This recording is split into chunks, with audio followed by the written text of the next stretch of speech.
Oi pessoal, bem-vindos ao Bunker e hoje a gente vai continuar a nossa série sobre livros e leitura. Na verdade, a pedido de vocês, porque eu acho que eu já teria parado no outro, mas como vocês pediram, tá aí o terceiro episódio da nossa série. E hoje os conselhos são sobre duas coisas. A primeira é como abordar um autor clássico e a outra é o papel da crítica. Todo mundo aí conhece aquele amigo super cabeção, aquele cara inteligente pra caramba e tudo, que na mesa do boteco é o primeiro a falar assim: já li Crime e Castigo, já li O Som e a Fúria, já li todas as grandes paradas da literatura. E aí você fica com aquela cara meio murcha assim, do tipo, nossa, eu não li nada ainda, como que eu faço, como que eu entro nesse universo tão seletivo, né? O modo mais simples de você fazer isso, especialmente quando você não é adolescente, tem toda a empáfia de achar que você vai conseguir ler toda a grande literatura em 6 meses, eu acho que existe uma abordagem mais tranquila para você se aproximar desses grandes clássicos, porque o grande risco que hoje o leitor mediano brasileiro tem é ele ficar assustado com uma obra como O Crime e Castigo do Dostoiévski. Muita gente começa a ler achando que vou encarar e desiste na página 50 porque não consegue acompanhar o ritmo dele. Então, pegando Dostoiévski como exemplo, o que eu sempre sugiro assim, é na verdade você começar pelas obras menores dele. Menores no sentido literalmente de tamanho físico mesmo. Então você pega livros como O Jogador, O Duplo aqui, ó, que são livros mais finos e você vai entrando no universo do autor desta forma. Em geral, essas obras assim também acompanham uma certa ordem cronológica, também é uma coisa interessante de você fazer, que é seguir a leitura das obras do autor que você gosta muito, da forma que elas foram sendo publicadas. Até porque os grandes autores, eles normalmente sempre trabalham as mesmas obsessões ao longo da sua obra. Então você vai encontrar por exemplo, no Dostoiévski, uma grande meditação sobre o mal, desde as suas obras iniciais até as obras maiores. Isso faz com que você tenha uma maior familiaridade com o autor e com o linguajar desse autor, à medida que você for lendo a obra dele e atingindo esses píncaros da literatura. Isso vale também para, eu citei aqui o Dostoiévski, mas vale para outros autores, como por exemplo o Herman Melville, que tem uma grande seleção de contos menores que você pode ler até chegar no Moby Dick, por exemplo o Bartleby, o Escrivão. Você pode pensar nisso aí também com outros autores, como o próprio Don DeLillo, que eu já falei aqui num outro vídeo.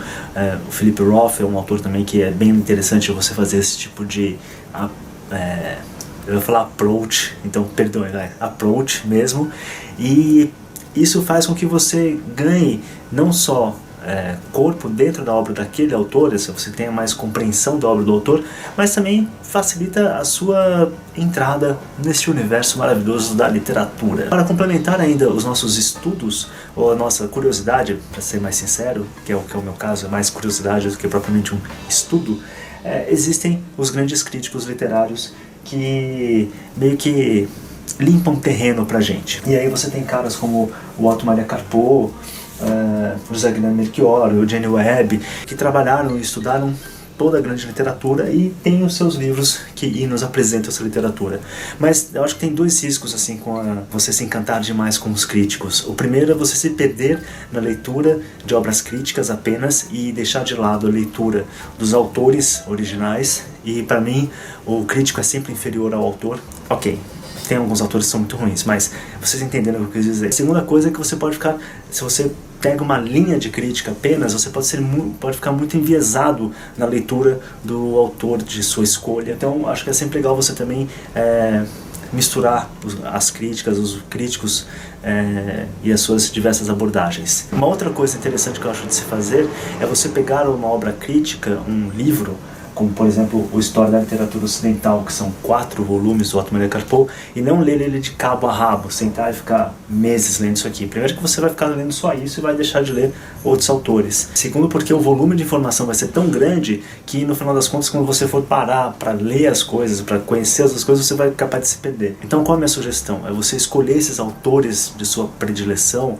Dostoiévski, Melville, Shakespeare, Tolstói, quem quer que seja, e você vai lendo as obras desses autores, e à medida que você for adquirindo um corpo bibliográfico de leitura, isso é, a partir do momento que você atingir um certo volume de leitura desses autores, aí sim você pega esses grandes críticos e vai atrás das opiniões deles sobre esses autores e leia não o livro completo do autor crítico, mas os pedaços em que ele fala sobre determinado autor.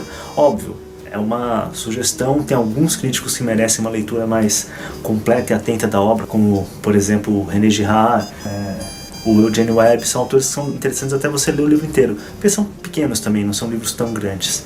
Mas ainda assim, eu acho que o interessante é você ler a obra de um autor, parar, pega esses grandes críticos, leia o que cada um deles fala, e aí você vai participando de uma conversa, isto é, você conversa com o autor, você conversa com o crítico, e você está inserido fazendo as pontes e entrando na grande conversação da humanidade. Alguns críticos que eu indico aqui, fora o já conhecido por todos, o Otto Maria Carpo, Eugênio Webb, A Pomba Escura, a Camille Paglia, com Personas Sexuais.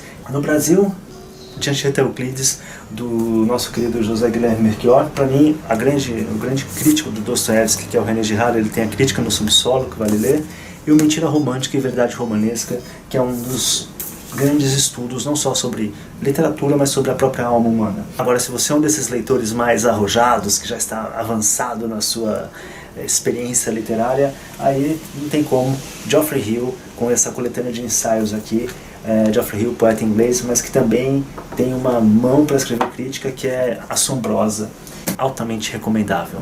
É isso, pessoal. Um grande abraço.